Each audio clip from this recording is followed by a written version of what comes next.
A Wolf's Follower by Elizabeth and Wolf. Chapter 1. A Terrible Nightmare.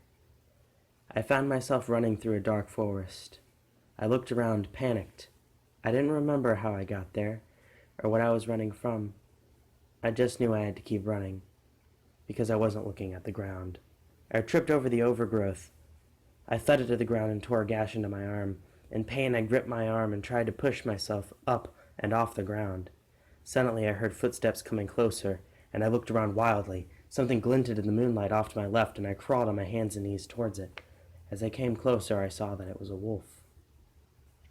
With gleaming gray fur and startling orange eyes. He looked at me, and I was surprisingly calm. I reached out my hand towards him just as footsteps came closer, and then I awoke. I was lying across my bed, hot and sweaty, anxiety and fear pulsating through my veins.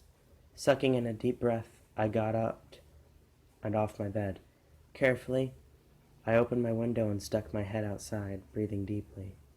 Once I decided the trauma of the dream was gone, I closed the window again quietly and moved back over to my bed. Then I saw something that made my heart stop. A wolf. He was curled up on my covers and fast asleep. His fur shone like silver in the moonlight, and I blinked in awe. I rubbed my eyes, and when I opened them, he was gone. I looked around, but there wasn't even a sign he had existed at all. I must be going mad, I thought slowly. There's no other explanation for it. Anxiously, I walked up to my bed and slipped under the covers. I let the dark oblivion take me slowly away. I woke the next day like nothing had happened. There was no sign that I had even awoken in the night except for the fact that my curtains were open. Slowly, I pushed myself up and went out to put on my new uniform. The blazer was black with a light blue lining and a blue emblem on the pocket. Underneath was just a white blouse and a black skirt / pair of trousers. It was quite warm outside, so I decided to wear the skirt. Once I had packed everything I needed for the day, I walked into the kitchen and found some cereal and milk. After I had finished my breakfast, I started walking back to my room when Max bounded in, my little brother, my mom trailing after him. "Good morning, Alice," she said sleepily. "Good morning, Mum," I replied. I looked at her. "What time do we need to be there by?" She looked at her watch. "In 5 minutes!" She scrambled after Max and said, "Come on, we need to be quick now." At exactly 35 minutes past 8, we arrived at my new school. It was a big, ugly building from the outside and had big iron gates on the outside as well. The playing grounds looked very similar to my old school, except for the fact that it was bigger. Shyly, I looked at my mom and she smiled back reassuringly. We walked through the gates and entered the main office. I waited as my mom and teacher talked. They told me where my form room was, and I wandered slowly down the corridors towards the room. As I walked in, all the students turned to look at me. The teacher behind the desk smiled fondly and showed me a place to sit down.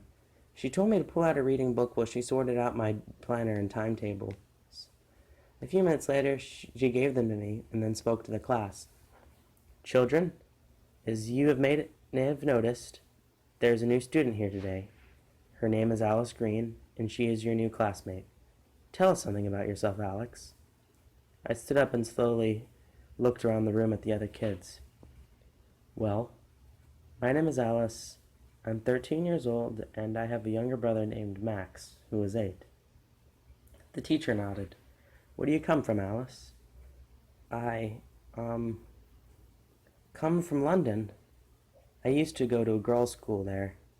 It was really nice in London. Every weekend we went to the public pool, and I was on a swim squad," I said proudly. "Wow, that is quite a feat. Well then, welcome, Alice. I'm Miss Smith, and I'll be your form tutor for this year. Hope you enjoy your time at Greensbury Academy." I sat back and muttered to myself, "I hope so too." The next 10 minutes of the lesson was the teacher sorting out who would show me around the school and be my dedicated friend. It ended up being a girl named Millie. She had striking long blonde hair and had 2 beautiful butterfly clips in it. She was very pretty, and I envied her straight away. Feeling guilty, I pushed that aside and smiled gratefully at her. "Hi, Alice," she said happily. "These are my 2 friends, Lucy and Connie. She introduced me to two girls. Lucy was tall with brown hair, framing her face and brown eyes, whilst Connie was smaller with olive skin and brown hair. They were both very nice and welcomed me into their group really quickly. They asked me about my time in London and how different the city was to Greenfield, the town we are in. In class, they let me sit next to them, or, if we had a seating plan in one, they would wave me across the classroom. They always let me sit with them at lunch. Today was a good day, I thought, walking back home. When we arrived, I ran upstairs to my room. I swung open the door and stopped dead in my tracks. The wolf was there. Again. I cried out and tripped over the carpet, hitting my head on the hard floor. Then the world faded to black.